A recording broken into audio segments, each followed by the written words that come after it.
text you.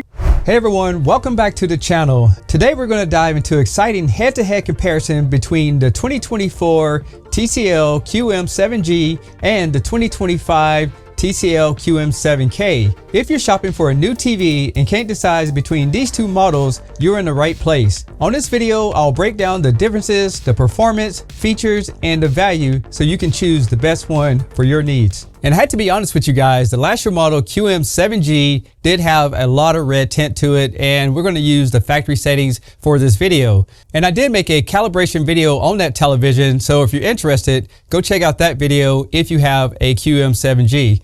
With that being said, let's get into it. Here's a closer look at the QM7K. It has a single subwoofer on the back that's powered by Onkyo. This TV has 4 HDMI inputs and 2 of them supports up to 144 Hz. And as you can see here, it has a traditional bass on the back with a single pedestal. The QM7K has an upgraded audio system that's powered by B&O with dual subwoofers. It also has 2 HDMI 2.0s and 2 HDMI 2.1s, but in my opinion, this TV has a much more premium look to it overall. And both of these TVs do have a separate e-arc for your soundbar, so it's not occupying the 2.1 ports on it. Even though the QM7K has a newer panel in it, when it comes to viewing angles, I think they're very similar overall. But it is a much better television when it comes to glare. So if you have a lot of lights in your room, the QM7K is going to give you a better anti-glare coating. Before filming this video, I did look for updates on both televisions, so everything you see will be from the factory from TCL and no calibration has been done. I also went into all the picture profiles that we're going to be using and set everything back to factory default. Before we jump into this whole video, I want to show you a couple of examples. Now, remember earlier, I did tell you that the QM7K does have a little bit more of the red push, but on some scenes, it actually makes the picture looks better.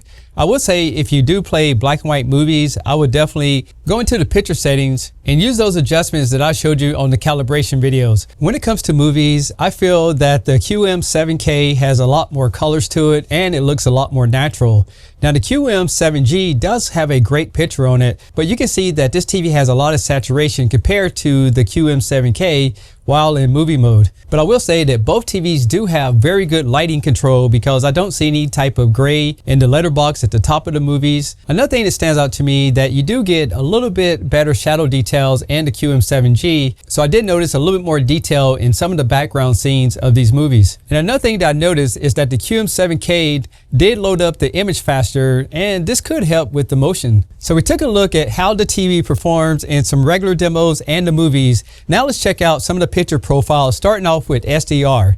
Now what I want to do is just toggle through some of these different picture profiles so you can see how the TV performs and see what the different colors look like on each television. Now keep in mind the QM7K does have in filmmakers mode where the QM7K does not have these options. Now we switch it over to HDR mode, and as you can see the QM7K just looks so much better than the QM7K when it comes to these demos. And I also want to point out that both TVs do have an IMAX mode, so they're certified to give you that movie-like experience if you want to use that picture profile. And the last thing we're going to check out is Dolby Vision on both televisions.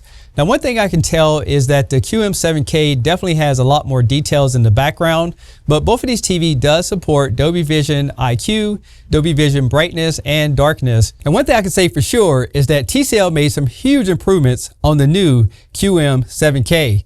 Now is TV testing time. The first thing we're going to check out is the dirty screen effect. And when I'm looking at these demos, I think both TVs are very similar, where you can see a little bit of coloration in the center of the screen and a slight vignetting around the edges. And if you notice, the QM7K has more of that red tint, as I mentioned earlier. Now I'm going to show you something very interesting when it comes to blooming. So TCL says that on the new QM7K with the HVA panel that it has better blooming control. And at first I didn't notice, but what I did is I turned up the exposure on my camera, and it's very obvious that they're doing a great job with blooming when it comes to the newer model over the last year's series. The motion rate on these TVs is 480, and I found that they look very similar when it comes to motion overall. So if you watch a lot of sports or movies with a lot of fast action, there's plenty of hertz in these TVs to make everything look smooth. But to really see how these TVs perform side by side, both of them in movie mode, you can see that on the QM7K, it looks so much more natural. So TCL made a lot of adjustments on this TV to make it look more realistic, better colors, and with all the new technology in this TV, overall, you're gonna get a much better picture on this television, and you don't have to do a lot of adjustments to achieve that. Now, when it comes to upscaling, both of these TVs going to give you almost the exact type of processing when it comes to picture quality. 480p is going to look good, but just slightly blurry. As we switch over to 720p, you can see that these buildings clean up quite a bit. And the 1080p is going to make the TV look a lot more cleaner, but slightly over 720p.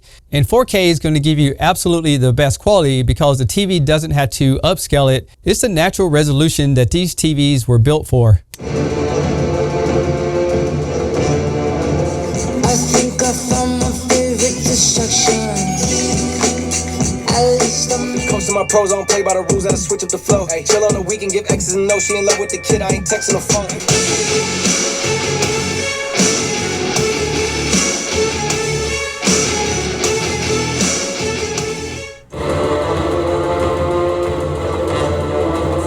I think I found my favorite distraction.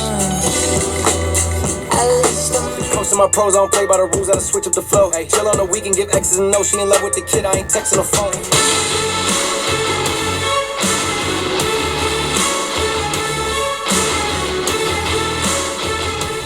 So in my opinion, I think both TVs have a decent sound, but like I always say, I prefer to add a external TCL soundbar if you want to get a much improved audio system.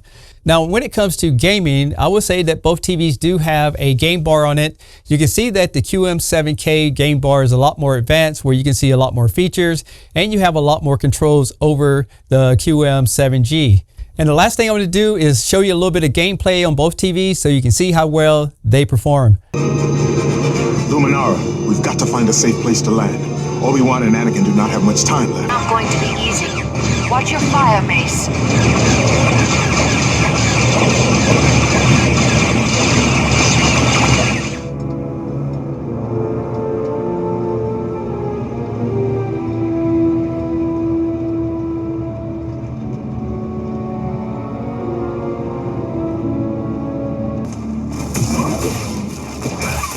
Am I the only one gonna fight? Someone else attack him! He's hurting. Is it okay? Someone? Anyone? Help! God!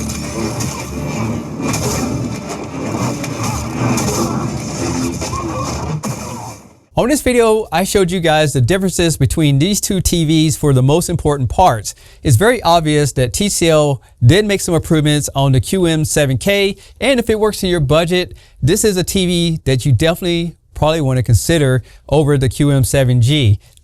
I'm not saying that QM7G is a bad TV, I'm just saying that the new model is better. If you guys are interested in learning more about these televisions, I'll leave all the links in the description below. I'm Tech Steve. Thanks all for watching, and I'll catch you on the next one. Peace.